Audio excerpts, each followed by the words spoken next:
Terças com Museologia é um projeto do Museu do Folclore. A gente começou o projeto pensando na necessidade de dar uma pausa no fazer cotidiano para a gente pensar um pouquinho naquilo que a gente está fazendo. Muitas vezes, dentro dos nossos museus, dentro das nossas instituições, a gente vai fazendo uma atividade em cima da outra, pensando em uma coisa em cima da outra, e a gente não para pensar no porquê que a gente está fazendo, ou em conceitos básicos da museologia, ou em pequenas coisas que a gente pode discutir ao longo desses processos. Então, a gente decidiu fazer esse projeto primeiro para ser algo interno, e a gente abriu depois para os museus da cidade, e o projeto foi crescendo um pouco mais, e agora a gente recebe pessoas de vários lugares, inclusive de vários países, é sempre muito bacana. A ideia desse projeto não é esgotar um tema, não é abordar com profundidade um tema, é um espaço para a gente começar a trazer algumas pinceladas sobre um outro tema que ou vocês trazem, ou eu gosto, ou é uma inquietação que surge dentro do museu, ou é algo que eu vejo que está sendo discutido nas redes sociais, e a gente traz aqui para uma discussão mais profunda, né? A gente fica aí falando sobre o tema, enfim. Então, fiquei pensando sobre o que falar nesse Terças com Museologia, e aí eu dei uma aula na pós-graduação, e eu estava falando sobre o Estado Novo e a importância dele quando a gente pensa em museus, quando a gente pensa na formação da nossa política patrimonial, e eu lembrei que eu nunca trouxe isso aqui para o Terças. Então, eu decidi trazer, porque é um tema que eu acho divertido, é um tema que a gente consegue discutir bastante, e, enfim, espero que vocês gostem, se empolguem com esse tema, tanto quanto eu acho ele bastante legal. Vamos começar novamente. A minha ideia não é esgotar o tema, não é ser super profundo, não vai ser como as aulas da pós-graduação, vai ser algo mais leve, vai ser uma pinceladinha para a gente ir conversando. Então, normalmente eu falo um pouquinho e depois eu abro para todos participarem, para a gente trocar umas ideias, trocar umas experiências, enfim. Eu vou colocar aqui para compartilhar. Se tiver acontecendo alguma coisa estranha, não estiver passando os slides, estiver dando tudo errado, vocês me avisem, por favor. Está aparecendo normalmente. Então, vamos lá. A gente teve vários encontros, e principalmente nos encontros que a gente teve lá no comecinho. Está travando os slides ou está travando a minha fala?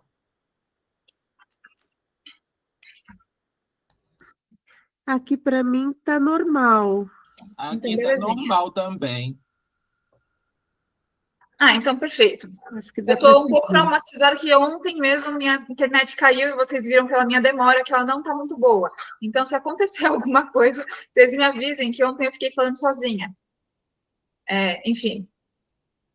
Lá nos primeiros textos que a gente conversou, a gente falou bastante sobre o conceito do que é museu, né? Como que ele pode...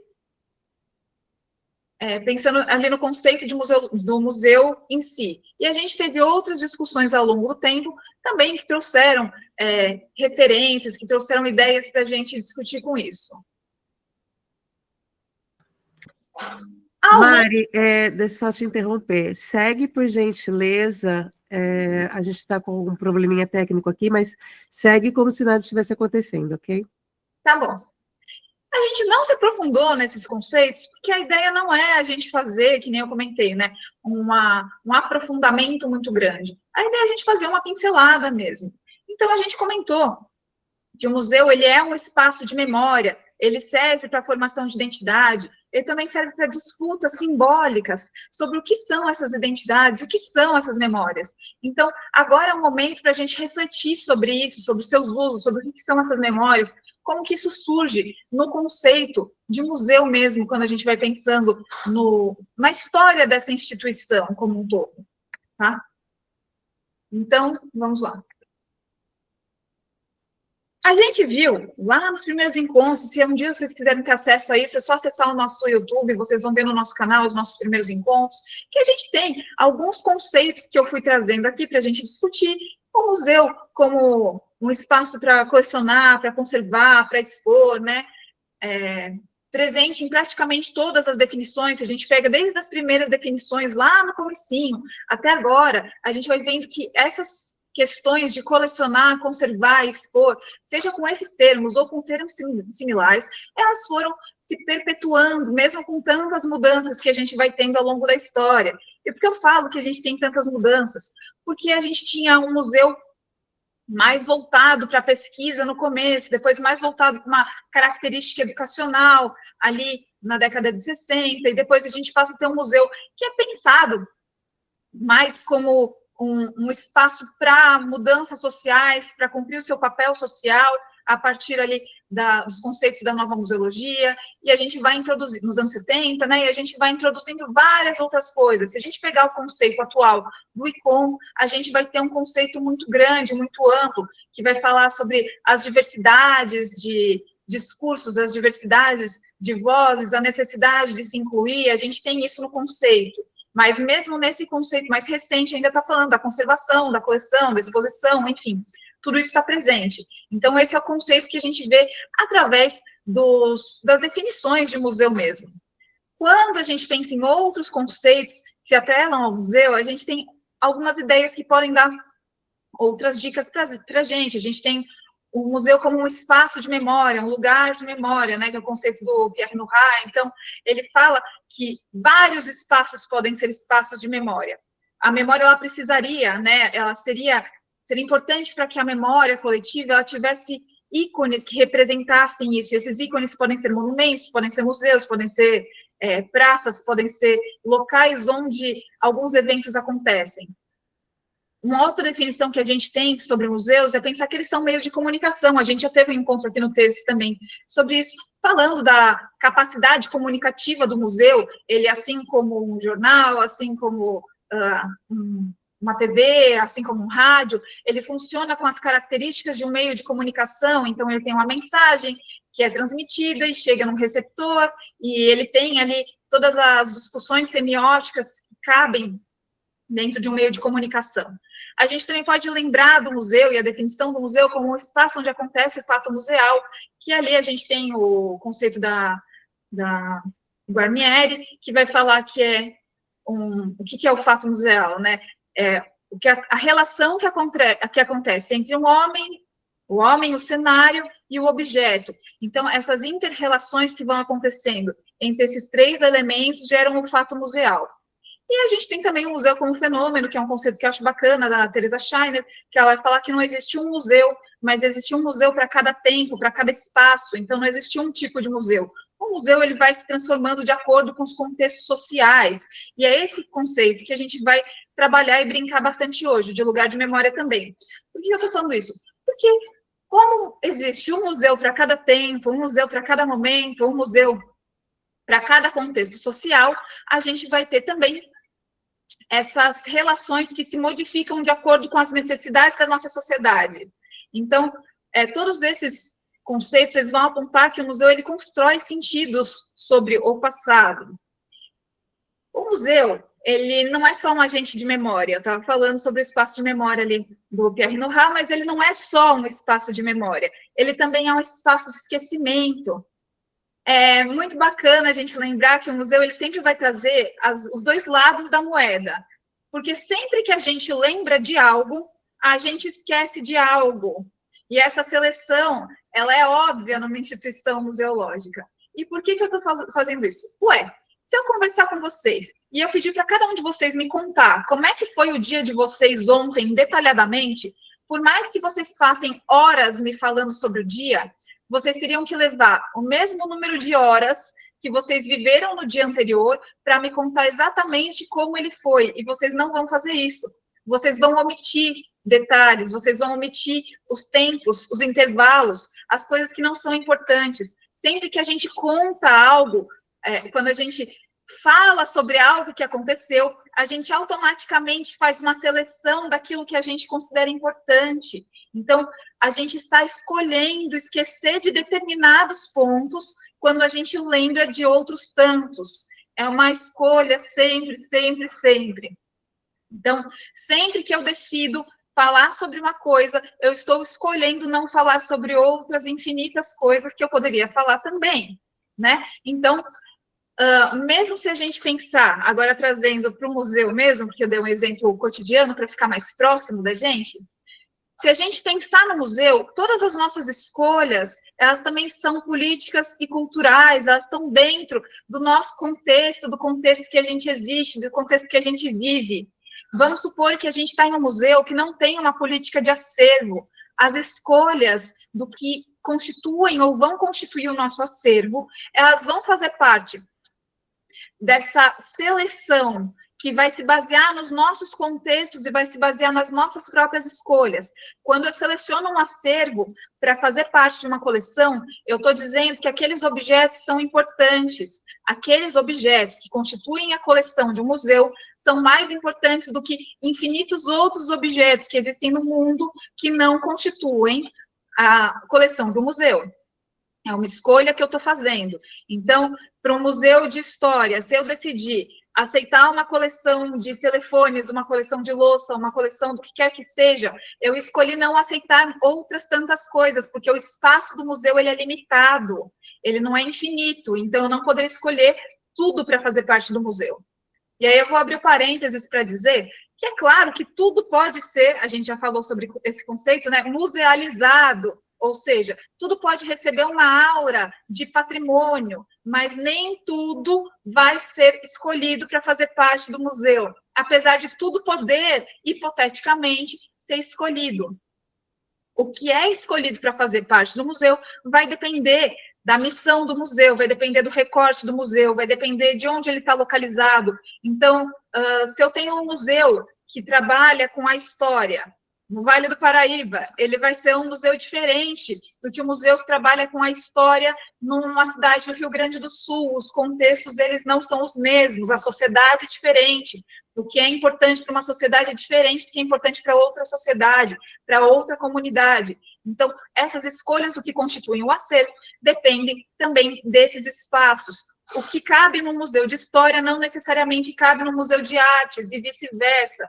Eu posso estar trabalhando no museu de história e, de repente, alguém quer me doar uma coleção de quadros muito importantes de um artista muito famoso. Aquilo talvez não faça parte do meu recorte, então eu não aceitaria aquilo, é uma seleção que eu estou fazendo, né? Enfim, aí eu abri para falar, hipoteticamente, das coisas que acontecem, um exemplo prático que aconteceu na minha vida. Eu trabalhava no Rio Grande do Sul por muito tempo em um museu histórico, e nesse museu histórico nós recebemos uma coleção de capacetes da Revolução Constitucionalista, que é importantíssima aqui em São Paulo. Mas naquela cidade que eu estava, no Rio Grande do Sul, não tinha nenhuma relação, porque aquela cidade não participou de nenhuma das vindas de gaúchos para o estado de São Paulo, ali durante a guerra, né, que teve, a Guerra Paulista, enfim, não aconteceu, não tinha nenhuma relação. Aquilo vinha de outro lugar, de um colecionador particular.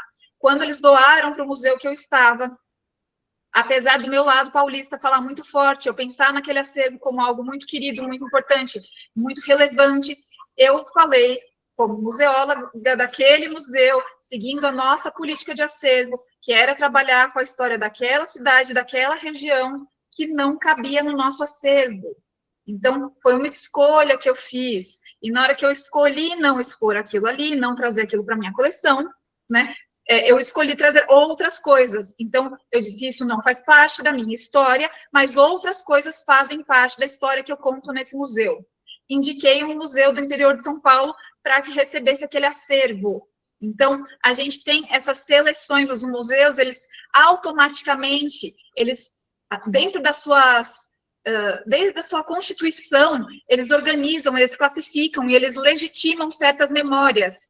Por quê? Porque o museu, ele é classificador. A gente falou também sobre isso em algum outro texto, que eu não vou nem saber citar qual, porque já são muitos, que a gente comentou sobre a característica enciclopédica do museu durante, né, a constituição ali das instituições museológicas, como que isso funcionava, e a gente falou que os objetos, eles eram separados e classificados entre memoriália, animália, enfim, a gente tinha essas separações. Então, desde os primórdios, os museus eles organizam e classificam, assim como enciclopédias organizam e classificam. Tá? E aí, essas organizações, essas classificações, elas foram mudando no decorrer do tempo, mas elas ainda acontecem. Então, sempre que a gente recebe um acervo e ele passa pelo processo burocrático de aquisição, de documentação, de pesquisa e de exposição, a gente vai ter essa organização e essa classificação. E na hora que a gente aceita um acervo, a gente está legitimando uma memória. E na hora que a gente legitima uma memória, que a gente legitima uma história, a gente vai estar silenciando outras. E isso pode ser mais claro, ou isso pode acontecer de uma forma mais sutil, dependendo da época que a gente está. Então, novamente, um objeto, por isso que a gente precisa ter uma política de acervo, né? Vou deixar claro que é por isso que a gente precisa ter uma política de acervo, senão, quando a gente muda de gestão, a gente muda de olhares, uma coisa que era importante para mim não é mais importante para o próximo, e aí não vai ser importante para o outro, e o nosso acervo ele fica se modificando constantemente, e as coisas que você adquiriu no começo já não fazem mais sentido. Então, se a gente tiver institucionalizado o que o museu aceita e o que o museu não aceita, essa seleção fica mais clara. Mas ela ainda vai continuar acontecendo, né? A gente ainda vai continuar fazendo um recorte do mundo daquilo que a gente escolhe no museu. E aí que a gente vai entrar no ponto de hoje, que é muito legal, muito bacana. Quando a gente pensa na era dos museus, a gente pode pensar ela na Europa, que ela acontece ali no final do século XIX, pensando na construção dos Estado-nação. Então, o surgimento dos museus lá, ele não acontece por acaso, ele acontece de uma forma para criar a identidade nacional e existir um controle simbólico da história do lugar. Então, como tem o surgimento dos Estados-nação na Europa, eles começam a construir uma narrativa dentro das instituições museológicas que contam a história que eles querem contar. Afinal de contas, a gente não está falando disso. O museu ele não tem essa capacidade de selecionar histórias que vai contar, histórias que ele não vai mostrar.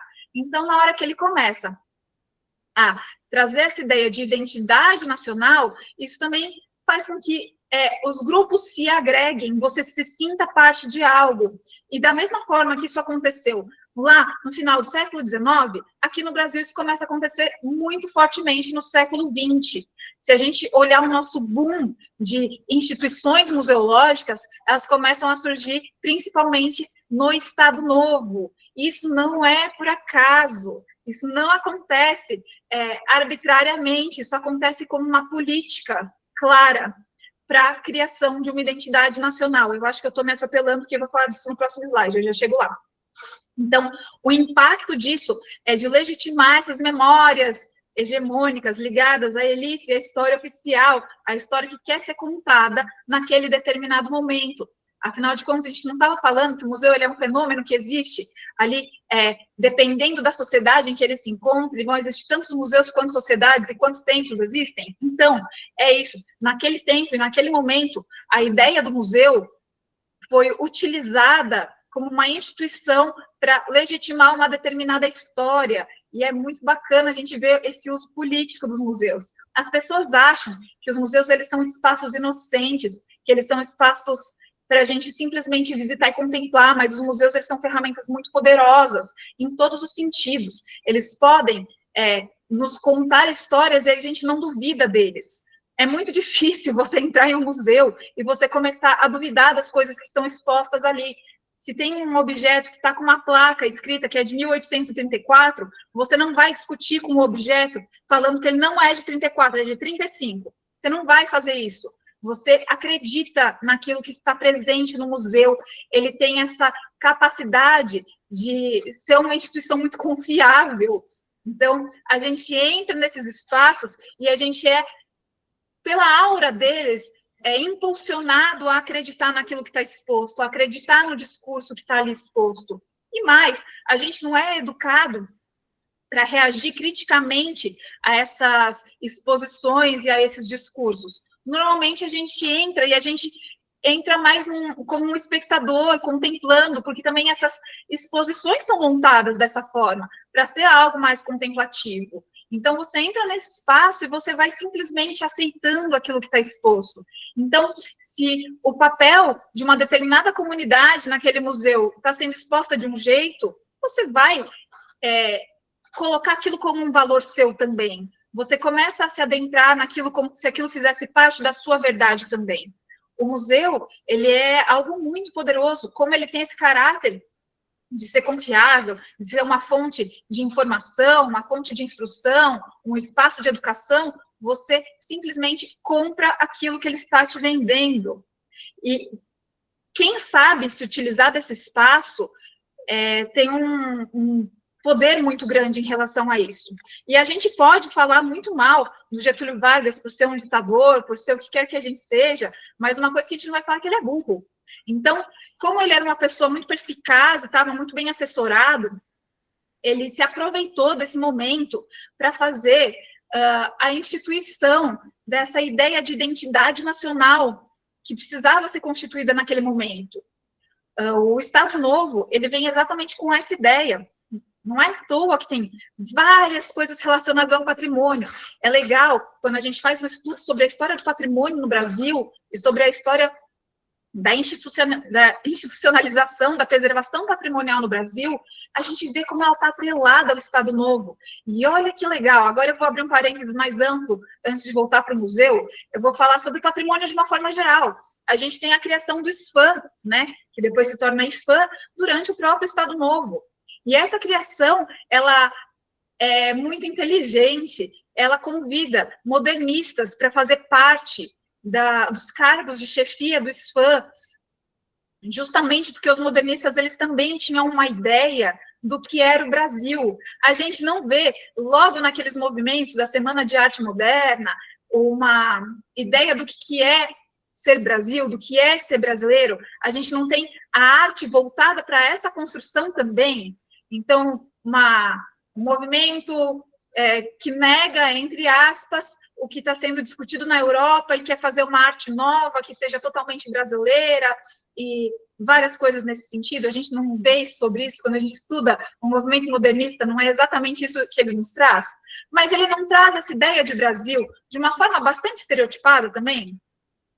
A gente não tem os elementos do que é Brasil visto por uma grande elite, né? O movimento modernista, ele foi um movimento de elite, sendo discutido, sendo desenhada de uma forma muito estereotipada.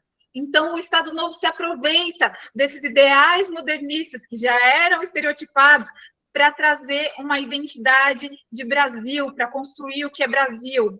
E por que é importante criar essa identidade? Essa identidade é tão, tão, tão importante porque o Brasil, ele é inúmeros.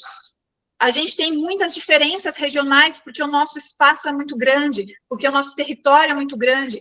Então, a gente precisa se conectar e ter coisas que nos liguem mais do que coisas que nos separem. E aí, a gente precisa buscar elementos e construir elementos que façam com que a nossa identidade seja mais única, para que a gente possa se chamar de brasileiro e não se chamar de cada um de uma coisa, para também parar com os conflitos internos e com as tentativas de separação, que nós tivemos várias, né, logo antes disso.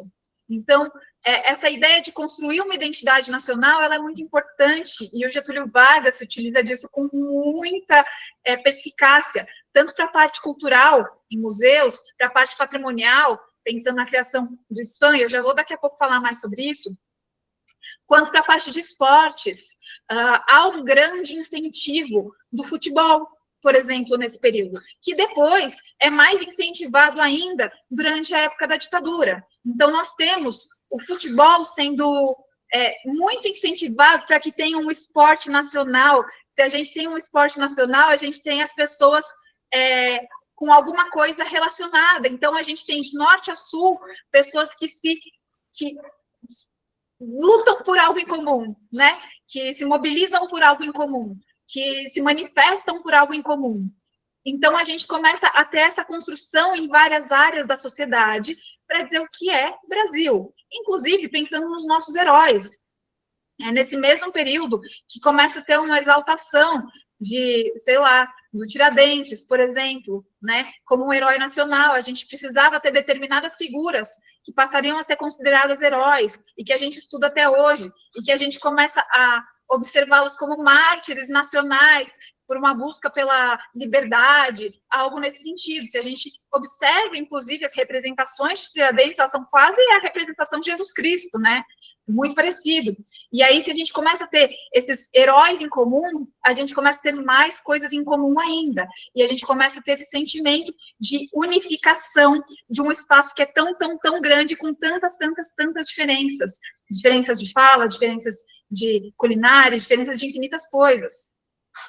Enfim, mas vamos voltar aqui, porque eu estava falando do SFAM. Eu não sei se eu coloquei isso em outros slides, eu coloquei também, vocês ignorem, porque eu vou falar livremente aqui. que eu me empolguei agora. Aí, o SPAM, quando ele começa a trabalhar para a preservação do patrimônio de uma forma geral, pelos ideais modernistas, a gente tem a valorização de um determinado patrimônio. Que patrimônio que é esse? São as construções coloniais. Então, as construções coloniais, elas são vistas como a arquitetura que é realmente brasileira, a arquitetura que é originalmente brasileira. E eu vou abrir mais um parênteses, entre tantos que eu abri, para falar de um exemplo que é aqui da cidade que eu moro. Eu moro em Atibaia. E é um caso extremamente discutido. Aqui em Atibaia, tem a antiga Casa de Câmara e Cadeia, que hoje em dia é o Museu Municipal, e ela tinha uma construção eclética. E durante ali os anos 60, ela estava já ruindo, e o pessoal se mobilizou para que houvesse um tombamento e uma intervenção do SPAM. E não foi à toa que o pessoal se mobilizou para isso, e o SPAM atendeu a essa demanda. No momento que eles atenderam essa demanda, o pessoal começou a traçar as intervenções, e as intervenções elas começaram a ficar cada vez mais profundas. Aqui nós tínhamos gradis, nós tínhamos elementos de metal, nós não tínhamos uma arquitetura colonial, ela era uma arquitetura eclética. E o pessoal do SPAM aqui de São Paulo, conversando com o pessoal da sede, que era do Rio de Janeiro por correspondência, e é muito legal olhar essas correspondências depois, eles ficavam comentando algo como, nossa, mas a intervenção está indo longe demais, nossa, mas vocês estão voltando muito no tempo. Por quê? Porque eles começaram a fazer uma descaracterização dessa construção que era eclética para ela se parecer cada vez mais com uma construção que era colonial. Tá? Então, eles vão tirando todos os elementos que remetiam a uma construção mais moderna para que ela parecesse mais antiga e mais original. Como ainda não tinha as cartas patrimoniais, elas ainda eram muito, muito recentes e não tinham um tipo de fiscalização sobre isso, e o órgão máximo era o SPAM em relação à preservação e à conservação de patrimônio edificado, eles continuaram fazendo essa intervenção. E eles, inclusive, tiraram a torre do relógio, eles modificaram o prédio inteiro. Depois eu coloco uma foto para vocês.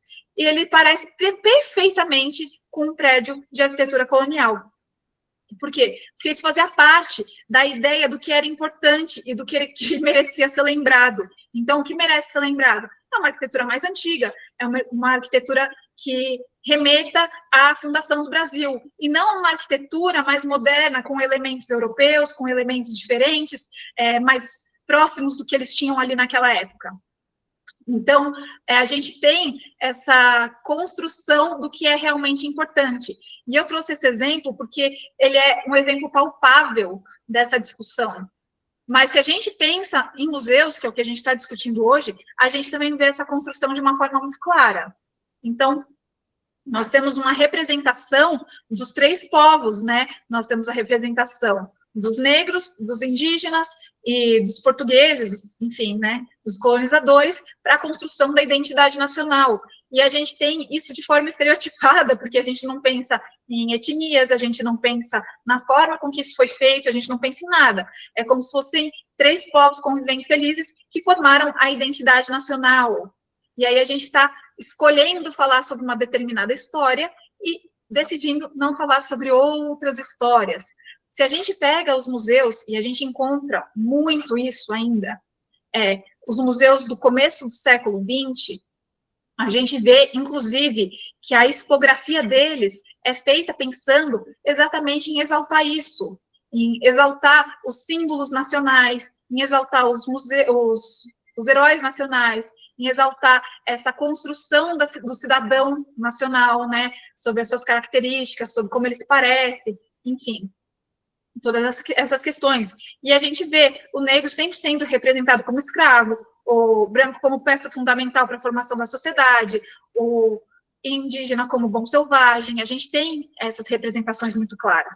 Se a gente pegar os livros que, sei lá, né, do Gustavo Barroso sobre a montagem de exposições, o Gustavo Barroso ele foi uma peça muito importante até para a criação do curso de museologia e para a museologia no começo da sua fundação, e ele tem um guia para montagem de exposição. Se a gente faz uma análise desse guia para montagem de exposição em museus, a gente vê exatamente esse caminho dessa exaltação. tá? Então, isso começa lá no Estado Novo, mas ele se perpetua por muito tempo. A gente continua tendo um museu que é formado para isso até os anos 60, 70. Então, a gente consegue encontrar ainda muitos museus que não se modificaram em nada desde que eles foram fundados. A gente consegue ver muito claramente isso. E acho que mesmo a gente, quando a gente visita museus mais tradicionais, quando a gente visita museus menores, que ainda tem essa perspectiva, a gente meio que entra e acredita nessa narrativa, né? Então, a gente consegue pensar isso de uma forma muito clara. A gente vê essa construção do Estado Novo de uma... falei de novo, né? A gente consegue ver essa construção dessa política mais clara para falar o que deve ser lembrado e quem nós somos. O museu, ele traz muito esse seu papel, de lembrar quem nós somos, né? De criar a nossa identidade. Uma identidade que ela é mais única para a gente ter essa homogeneização da memória coletiva, que é muito heterogênea, né, as nossas memórias individuais, então a gente tem esse processo de homogeneização. Mas eu não vou falar sobre isso hoje, senão essa aula teria 85 horas, né? Mas, enfim, para a gente terminar aqui, a gente poder abrir para discussão, para a gente conversar um pouquinho, a gente tem essa institucionalização das políticas patrimoniais durante esse período. E essas políticas patrimoniais, em muito, se perpetuam em maior ou menor medida, né? A gente tem mudanças daquilo que é importante, a gente tem mudanças daquilo que deve ser lembrado, daquilo que deve ser preservado, mas a seleção ainda acontece. A gente ainda tem um olhar sobre o que é importante, sobre o que deve ser lembrado, sobre o que deve ser esquecido automaticamente, né? Então, a gente tem essa institucionalização do SPAM, do IFAM, que vai estabelecer essa política patrimonial. Depois, a gente tem essa seleção de que nem tudo que tem valor para um grupo é reconhecido pelo Estado. Afinal, tudo pode ser musealizado ou patrimonializado, mas nem tudo é. Por quê? Porque nós temos tantos grupos na sociedade quanto pessoas. É difícil para o Estado reconhecer todas as diversidades que nós temos. E não só difícil, como desinteressante também. Se a gente reconhece todas as diversidades, todas as identidades, todas as diferenças, é difícil a gente lembrar desse elo que nos une como um. E é mais fácil a gente criar uma política de Estado que atenda um Estado unificado do que um Estado fragmentado. Por isso que essas políticas que trazem essas diversidades, essas divergências, esses outros pontos de vista, essas polissemias de discursos, elas precisam muito ser batalhadas, muito ser discutidas. A gente precisa, 1000 vezes, né, ficar trazendo isso à tona como os grupos interessados, porque se a gente esperar que o Estado reconheça, a gente vai esperar sentado, já que a gente vê que, historicamente, a ideia dele não é essa, né? Até porque o patrimônio também é um campo de disputa de memórias e poderes. A gente não está falando que sempre que a gente lembra de uma coisa, a gente esquece de outras tantas. Então, é claro que há uma disputa entre o que merece ser lembrado e o que não merece ser lembrado. A gente não faz isso de uma forma passiva, ou pelo menos não deveria fazer. A gente não deveria simplesmente aceitar tudo, né? A gente precisa batalhar e discutir que as nossas memórias também devem ser representadas tanto quanto outras. Porque, afinal de contas, esta seleção existe, né? Mas, enfim, a gente precisa pensar que nunca vai ser algo tranquilo, nunca vai ser algo calmo, nunca vai ser algo necessariamente agradável. Afinal de contas, tem interesses que vão ser utilizados em maior ou menor medida ao longo do tempo. A gente viu aí no Estado Novo que o interesse foi muito claro e que foi muito bem utilizado e que chegou num resultado muito óbvio. Afinal de contas, a partir disso, a gente tem realmente a ideia de identidade nacional. E se a gente pensar numa identidade nacional, a gente ainda vai levantar muitos valores que são trazidos ali no Estado Novo e que são discutidos nos museus e que são instituídos nas exposições de longa duração dos museus e que são visitados por escolas, por exemplo, que vão fazer trabalhos em cima daquilo que está no museu. Então, a gente tem esse ciclo que continua se repetindo. Para a gente ter uma quebra desse ciclo, a gente precisa o quê? Abordar outros temas, abordar outras discussões, abordar outras coisas, trazer outras memórias que não sejam da história oficial, dessa história que quer ser perpetuada, para criar essa identidade em questão. Se a gente consegue ter uma disseminação de outros pequenos museus, de outras instituições, de outras memórias, que contem outras histórias, que selecionem outras coisas, que façam outros trabalhos, que tragam ações educativas para o patrimônio, que discutam outras coisas e que mostrem que o patrimônio também pode ser tantas e tantas e tantas outras coisas, a gente consegue também ter uma representação de outros grupos e fazer com que as pessoas se sintam mais representadas também nesses espaços, e que as pessoas se mobilizem para discutir mais os temas que são pertinentes a ela e dos quais elas fazem parte. E aí a gente pode usar a palavra que estava na moda há pouco tempo, né? As pessoas vão se sentir mais empoderadas, elas vão se sentir mais pertencentes, elas vão se sentir mais. Porque, às vezes, essa história hegemônica, essa história oficial, que conta de um determinado jeito que a gente já está vendo desde o Estado Novo, talvez não necessariamente conte a nossa história, façam que a gente se reconheça, façam que a gente se sinta pertencente. Era mais ou menos isso, porque eu já me empolguei muito, né, gente? Vamos conversar um pouco, que a gente ia falar hoje, que a gente ia conversar hoje.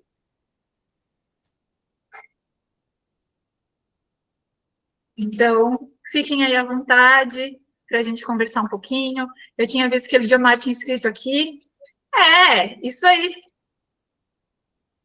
Eles existem. Eu também acho que os museus que trazem, né, temas estranhos podem ser extremamente perigosos, tipo esse que você está falando, né, os museus criacionistas, e tem vários, e faz parte da nossa ética e da nossa responsabilidade, enquanto instituições museológicas, trazer elementos que são baseados em fatos, que são baseados em pesquisas, trazer fontes. Afinal de contas, é o que eu estava falando, as pessoas acreditam na gente, né? Acreditam naquilo que a gente expõe, acreditam em tantas coisas que a gente fala. Tudo que está no museu, ele passa credibilidade. Os museus, eles podem ser perigosos, é que as pessoas acham que eles são simplesmente espaços que abrem as portas para existir, eles não são, eles são espaços para discussão, eles são espaços que podem ser extremamente manipulativos, e quem entende o poder deles consegue ter aí uma influência muito grande na sociedade.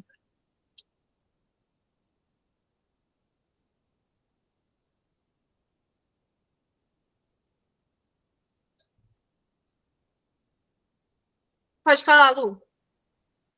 Mari, bom dia a todos, saudade. Mariana, fiquei assim curiosa. Primeiramente, imagino que a população, quando a Casa e Cadeia começou a ser restaurada, ficou feliz, afinal de contas, era um patrimônio, né, que via-se ali que ia ser preservado para a cidade. Agora, as mudanças que eles fizeram não foram sutis, muito pelo contrário, a retirada de uma torre deve ter sido, assim, motivo de comentário.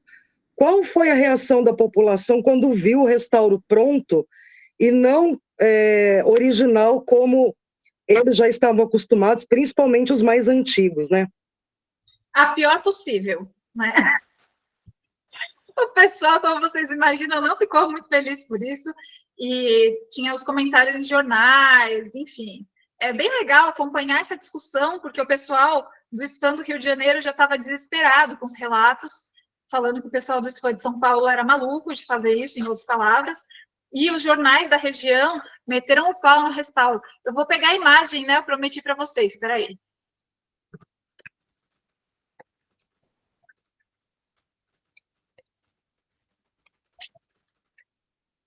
Vou ver se eu acho aqui rapidinho. Eu vi que alguém falou alguma coisa. Ó, vou abrir para vocês aqui, pra vocês verem. Aqui. Essa aqui era ela antes. Tadã! E essa aqui é ela agora. Antes, agora. Então, a mudança não foi sutil. E o SPAM de São Paulo, que é louco, né? Mas tudo bem. Na época tinha todo o interesse, né? Eles achavam que eles estavam fazendo certo. A gente tem que lembrar que, como não existiam as cartas patrimoniais, mas muito no começo, as coisas elas não eram tão claras quanto elas são hoje, sobre intervenção mínima, sobre os princípios do restauro, né? Então, é bem interessante essa discussão. É um estudo de caso muito comentado por arquitetos, e eu, né, enfim, Eu adoro também essa história porque é bem divertidinha. Pode falar, Chiara. Oi, tudo bem? Bom dia. Bom dia. Deixa eu tentar formular aqui, vamos ver. Quando você foi falando, né, sobre os museus enquanto essas instituições de poder, de memória, eu fiquei muito interessada nessa parte dessa política de acervo, né? E dessa institucionalização como uma maneira, né, de contribuir para que os museus, né, que materializam algo que é movimento, que é a vida, né, movimento histórico, mas ficou no passado, mas que é movimento, possam ser esses espaços de diversidade, né? Eu acho que é uma necessidade. E aí eu fiquei lembrando daquele filme O Bacurau, né? Que tem um museu, que é um museu da comunidade, e acho que traz esse lugar desse fortalecimento de uma história, né? Que é uma história comum. E aí, enfim, fica vindo várias coisas na minha cabeça, assim, né? Mas eu sou professora de ensino médio, e aí eu fico pensando, né? Como é que eu trago esse debate para a sala de aula? E é sempre um lugar muito desconfortável, né, para mim, para os alunos, porque muitas vezes nem os outros professores entendem, né, esse debate. Para os alunos, assim, muitos sacam, mas eu sinto que eu preciso de mais formação, assim, né? Então a gente tem exemplos aqui no estado de São Paulo muito recentes desse questionamento, né, das instituições, das figuras dos heróis, né? Então, eu lembro que uma época eu comecei a trabalhar a questão do fogo que colocaram lá naquela estátua e tal, e aí foi uma coisa meio deslocada daquela situação ali da sala de aula, né? E aí eu fico querendo, e com muitas dúvidas, muitas questões, assim, procurando algum tipo de ajuda, de um material mais didático que possa estar discutindo essas questões, né, que são tão pertinentes para a sala de aula. Então, assim, a gente está tendo agora um exemplo, né, do Museu Afro em São Paulo, que tem, né, uma figura que foi tirada. Isso está muito evidente, assim, né, dessas questões políticas. E eu gostaria muito que os adolescentes, de modo geral, pudessem, de alguma forma, olhar para isso e trazer a versão deles, que também é muito potente, que não é a minha, que não é, né, a de quem estudou, e que acho que podem trazer coisas muito importantes para a gente, inclusive, né? Então, acho que o que, né, eu estou tentando fazer essa fala no sentido de buscar caminhos, assim. Então, ano passado, né, eu trabalhei, ano passado, retrasado, com uma turma, e aí a gente estava falando das heranças africanas e da oralidade como um patrimônio também, né? Assim, não sei se eu estou usando o termo correto, assim, né? Mas uma maneira de que é uma tecnologia que, inclusive, nem era considerado como uma tecnologia, né? E como esse conhecimento foi relegado e é relegado em razão de um registro escrito, né? Material. Então, eu queria sugestões, queria te pedir, né, sugestões e caminhos, porque são debates acalorados, né, assim, e, enfim, né, eu sou professora do estado de São Paulo, a gente perdeu autonomia em sala de aula, os materiais vêm todos muito prontos, a gente está sendo obrigada a trabalhar, né, com esses materiais, que tem uma camada de que super parece, mas na prática o que é cobrado ainda é uma visão bastante colonialista, né, da história. Então é isso.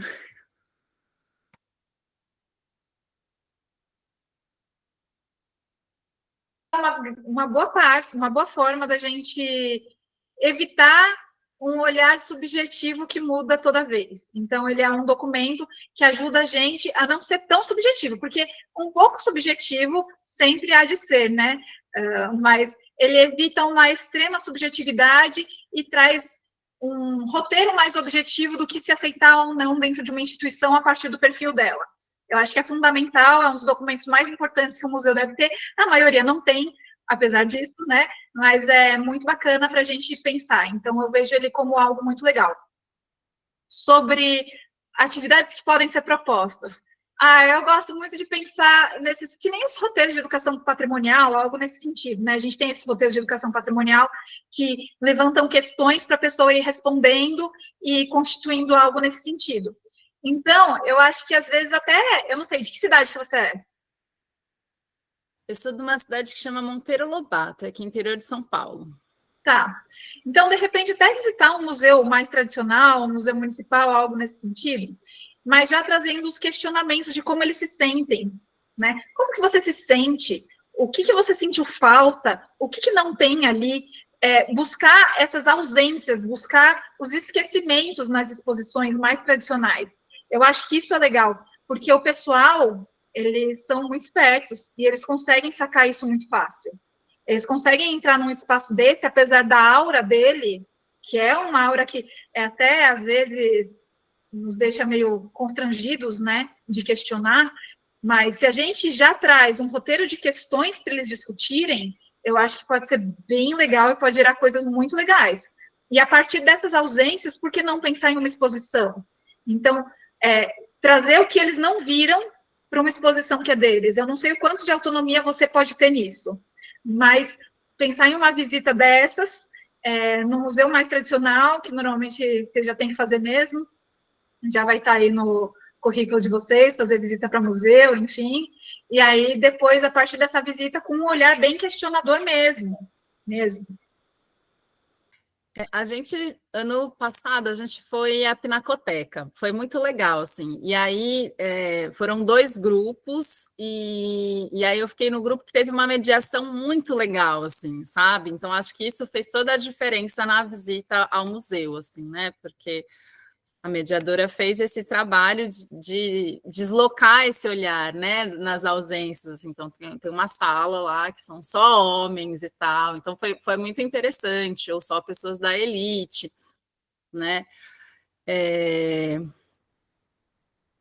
Que é um trabalho árduo, assim, sabe? E aí solitário. Eu acho que a minha busca, inclusive, de estar aqui, é nesse sentido de estar procurando pares, assim, sabe? Socorro. Não, a Pinacoteca é que a gente sempre tem a visão de que museu de arte é um negócio mais elitista e que eles são mais tradicionais e tal, mas a Pinacoteca do Estado ele tem umas ações muito legais. Eu acho as ações deles muito legais. Eles são um museu tradicional, mas com um viés super social nas ações que eles fazem, que é muito bacana para o espaço que eles estão, para as obras que eles têm, é muito incrível. Então, eu acho que esse tipo de olhar para a ausência é algo que é muito bacana. Eu nem sabia dessa ação deles, mas eu pensei nisso aí, que ia ser uma coisa legal. E justamente discutir o que é lembrado e o que é esquecido, né? A gente consegue trazer essa discussão para eles também. É bem bacana. Mas eu concordo que é um baita desafio, principalmente, né? Com todas as coisas que a gente tem no ensino do Estado. As turmas são grandes, normalmente, é tudo mais difícil.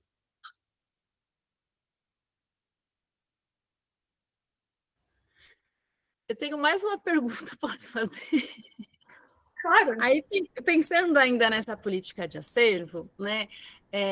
Aqui na cidade de Monteiro está tendo as reuniões a gente vai estar tentando formar um conselho de cultura, né? Porque tem vindo verbas do governo federal, né? O PNAB. E aí a gente está ainda tentando elaborar o projeto de lei para a criação do Conselho Municipal de Cultura.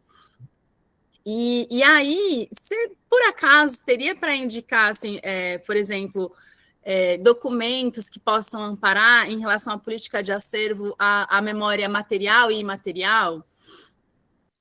Mas pensando só em museu ou pensando no conceito patrimonial mais geral da cidade? No conceito patrimonial mesmo, assim, porque a ideia é que depois o conselho possa trabalhar, né, assim, em cima disso, e aí, assim, tem várias dificuldades, porque tem, por exemplo, tem uma narrativa criada aqui da cidade, uma questão ainda baseada bem num coronelismo, sabe, assim, então é difícil, né, e aí a cidade tem esse nome, Monteiro Lobato, então tem várias questões, assim, né, e existe um imaginário criado muito recentemente com essa figura do Monteiro Lobato como escritor, que teve até pontos positivos no sentido de incentivar a leitura, sabe, assim, mas, por outro, reafirmando vários valores bem preconceituosos, né, então, assim, eles queriam uma época...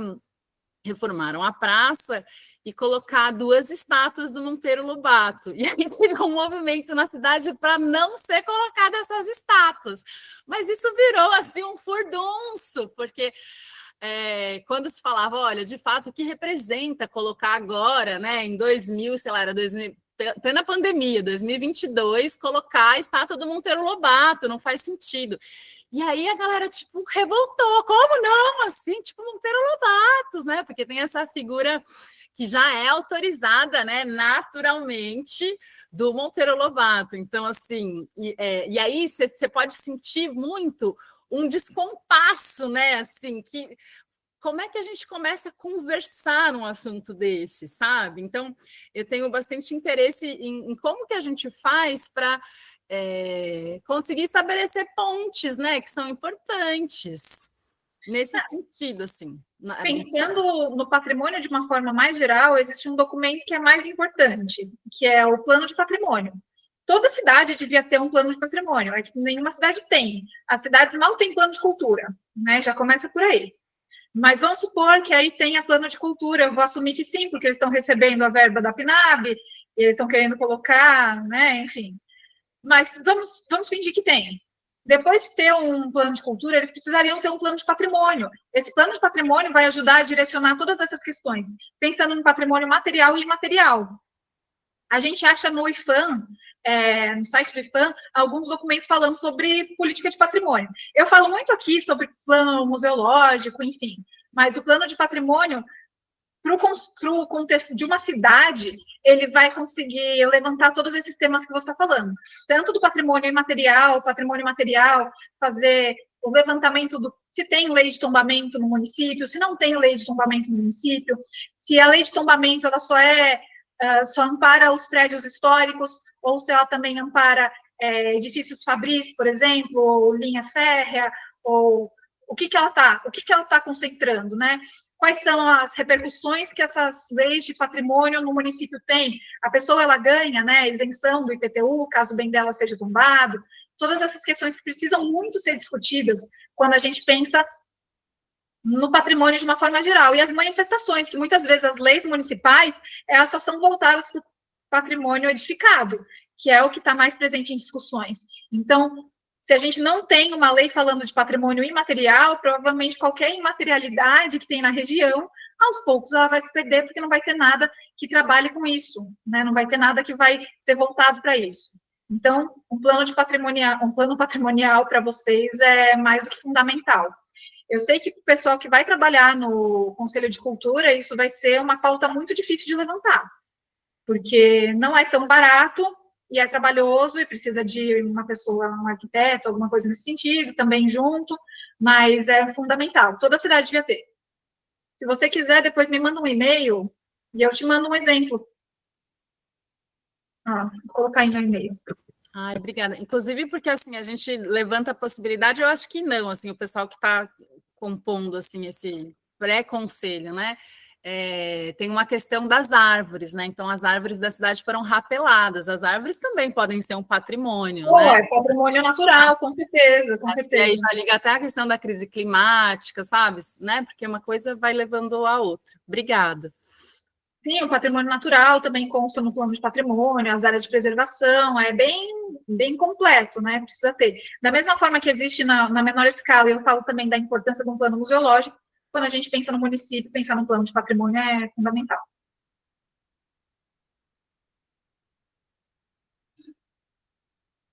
Pode falar, Lidiomar. Oi, bom dia. Sempre é muito rico, né? A gente aprende demais. Eu, antes de mais nada, queria abrir um parênteses e agradecer a participação da professora, porque isso dá um alento e dá uma esperança de dias melhores para a gente, e a gente sabe que a grande mudança vem pela educação.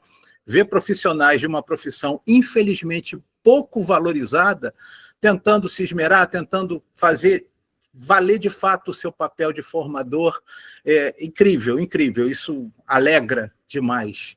E realmente, como eu disse, dá esperança. Eu acho que o componente político ele é fascinante de se discutir, e, claro, a gente nunca pensa, mas existe sempre uma linha editorial em tudo na nossa vida, então realmente faz parte. Mas eu queria abordar um outro tema que me chamou a atenção. Nós somos uma espécie que adora colecionar. Está na nossa biologia, não só da espécie humana, como de todos os macacos, o grupo que a gente está inserido, é tudo bicho que gosta de ter posses de objetos. E eu acho que o princípio do museu ele é um pouco isso, que a gente aprende desde criança a colecionar figurinha, a juntar revista. É muito complicado você ter desapego. E aí eu fico imaginando, conforme foi dito, você ligado a uma instituição, recebe um acervo maravilhoso que você pessoalmente queria que ficasse ali, mas que existem instituições mais adequadas para aquele acervo. E aí, Mariana citou o exemplo do material relacionado à Revolução Paulista. Na formação em museologia, tem essa discussão? A pessoa é preparada para esse tipo de decisão em que muitas vezes tem que abrir mão de algo que seria inerente à biologia da pessoa, que é ficar com a posse, ou ficar com a posse na sua instituição, para mandar para uma mais adequada? Rola esse tipo de discussão na formação de vocês? Perfeita a colocação, né? Infelizmente, não tanto quanto deveria, né? É por isso que eu sempre bato na tecla da gente ter a política de acervo, porque eu não confio na nossa capacidade de separar o pessoal e o que a gente ama e o que a gente gosta para um olhar mais técnico. É claro que vai ter gente que vai fazer isso, mas eu não posso confiar que todo mundo é assim. Aliás, eu imagino que a minoria das pessoas faz isso. Se para mim, que eu me considero uma pessoa bastante ética, bastante clara, eu sofri por dentro. Eu olhei o negócio e falei, pô, olha ali, tem o francês, tem capacete francês, tem capacete inglês. É um tema que eu adoro pesquisar. Inclusive, já fiz exposição várias vezes, porque todo museu municipal aqui no interior tem acervo disso. Me interessa. Então, eu olhei e falei, putz, poxa vida, né? Não dá, não tem como aceitar, não tem o que fazer. Mas é uma objetividade complexa, principalmente para o pessoal que tem uma formação que não é tão aprofundada assim, porque a gente sabe que para você ser museólogo, você não precisa necessariamente ter graduação em museologia. Então, tem gente que é profissionada, a pessoa exerceu a profissão sei lá quantos anos, e aí na época da lei, nos anos 80, ela já está trabalhando há 5 anos no museu e ela virou museóloga. Então, a pessoa não tem formação, necessariamente. E aí esses recortes ficam mais difíceis ainda do que o normal. O que eu penso? A gente tem o código de ética e a gente tem a lei que é do exercício da nossa profissão. Em ambas está dizendo muito claro que a gente não deve, né, deixar-se levar ali pelas nossas emoções e que a gente tem que ter um olhar técnico e ético. Mas eu acho que, na prática, sem ter documento, sem ter política de acervo, enfim, nós não somos neutros, é o que você estava falando. A gente sempre tem um discurso, a gente tem as nossas perspectivas, os nossos ideais, os nossos amores, as nossas paixões. Eu acho que é bem difícil. Por isso que tem tanto acervo maluco. E às vezes você entra na instituição que não tem política de acervo, você fala, nossa, até os anos 70 a pessoa aceitava qualquer coisa, né? Aí depois mudou a pessoa, aí ela aceitava outras coisas que também não tem nada a ver, aquilo que aceitava antes não aceitava mais, e aí depois muda de novo, e é outra pessoa com outro olhar, e aceita outras coisas, e assim nós vamos. Perfeito, muito obrigado. É isso. Enfim, na prática vai ter um monte de acervo esquizofrênico, né? E, além disso, deixa eu só falar uma curiosidade. Além da gente é, passar por cima da nossa vontade em nome daquele plano museológico, a gente tem que convencer a pessoa que está doando aquele objeto, aquele material, ao porquê daquilo, porque as pessoas ficam bravas. Mas como você não quer, como você não aceita, então até a gente explicar o porquê daquilo, a gente tem que ter jogo de cintura também. É uma situação extremamente desagradável. Já aconteceu comigo da pessoa, putz, essa foi bem chata. Teve duas muito chatas. Teve uma que a pessoa queria de qualquer jeito doar uma boneca para o museu, e era um museu que trabalhava a história regional. Eu perguntei, mas a senhora é da região? Não. Mas isso aqui foi fabricado aqui na região? Não. Mas, né, tem alguma importância para a região? Eu fiz uma pesquisa, não tinha nada a ver, nada a ver. E aí eu falei, olha, eu não posso aceitar isso, né? Não tem, de repente, se achar um outro museu que trabalha sobre brinquedos, sobre alguma coisa mais ampla, não sei, né? Aí ela falou, não, mas você precisa aceitar. Eu falei, não, não vou aceitar. Daí ela falou, não, mas eu vou deixar aqui, se você deixar, eu vou jogar fora. Aí ela falou, mas então joga fora você, porque eu não consigo jogar. Porque ela também não queria levar para outro lugar, ela não queria ficar com aquilo, ela queria se livrar, né? E se eu não tá aceitando, ela preferia virar as costas e fingir que eu aceitei e eu jogasse fora do que ela. E a outra muito chata, muito, muito, muito chata, acho que foi a mais chata de todas que eu passei, foi uma senhorinha que ela me levou uma perna de pau. Eu juro para vocês que isso aconteceu. Ela me levou uma perna de pau que era do marido dela que tinha acabado de morrer. E aí ela falou que era muito importante, e eu entendo que era muito importante para ela. Era muito importante para ela, e era tão importante para ela que ela achava que aquilo devia ficar em algum lugar importante.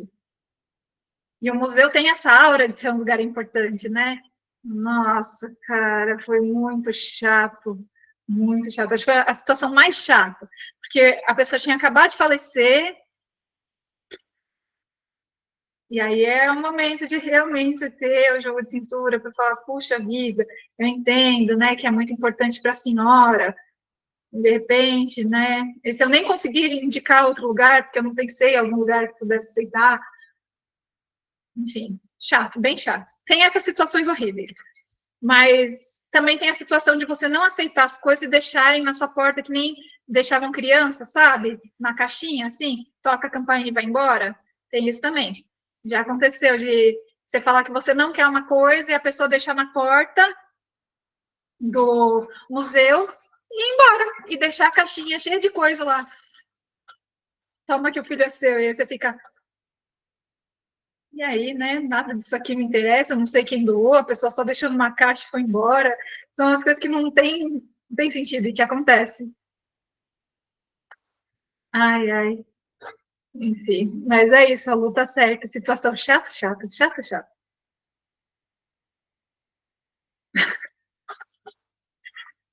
Ai, gente, fiquem à vontade para conversar. Esse tema aqui eu acho muito divertido. Aliás, fiquem à vontade também para sugerir o próximo tema. Que ainda não pensei no tema do mês que vem, e daqui a pouco o pessoal vai pedir para falar de divulgação, e eu ainda não pensei. Então, sugiram temas, às vezes a gente consegue trazer alguma coisa legal, alguma coisa diferente que vocês querem ouvir.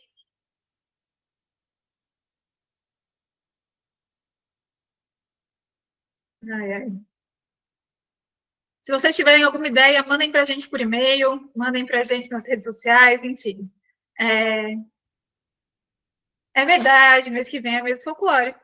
Inclusive, o Museu do Folclore está todo mobilizado para isso, né? Vocês já sabem, como vocês devem imaginar, é uma época muito importante para a nossa instituição. Fiquem à vontade para acompanhar a gente nas redes sociais e verem as coisas que a gente está fazendo. Vai ser bem divertido, nós temos muitas coisas acontecendo. Estamos preparando muitas coisas, o pessoal do museu está se desdobrando em 35 para conseguir fazer as coisas a tempo, mas vai ser muito legal, vamos receber muitas crianças, trabalhar toda essa questão de oralidade que a gente já fala, todas as questões do patrimônio material, vai ser muito legal.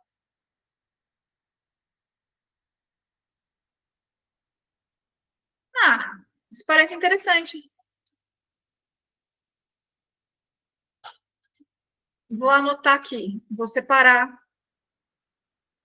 Não precisa abrir o microfone se você não conseguir, não. Podem escrever no chat, se tiverem ideias. Se a gente não fizer no próximo, a gente faz no outro. Tem temas que eu vou ter que pesquisar um pouco mais, né? Tem temas que estão na ponta da língua. Aí é isso.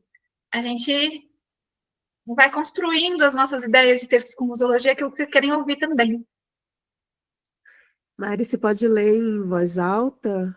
Posso. Eu? A colega disse, não, a Vitória, não consigo abrir meu microfone, mas acharia muito interessante uma discussão sobre museologia e literatura, para além dos museus literários, mas com uma visão da literatura sobre museus. Isso é muito legal, muito legal. A gente tem muitas literaturas, né, muitos textos que falam ou usam museus como cenário. Isso pode ser bem divertido. Eu vou ter que pesquisar. A Débora disse, como é bom esses relatos, aprendemos muito com as trocas. E aí, obrigada. E o Túlio tinha falado que é muito bom estar aqui e que eu estou sendo muito divertida. Eu me empolgo, né, gente? Então, fiquem à vontade para trazer mais sugestões. Se alguém mais quiser falar alguma coisa, fique à vontade. Senão, acho que a gente vai encerrar, né? Obrigada pelos elogios, gente. Vocês gostam? Todo mundo vota aí no tema dos museus na literatura. Se vocês votarem, a gente pode pensar nisso, se não para o próximo, para o outro. Porque eu vou ter que ler bastante sobre o tema.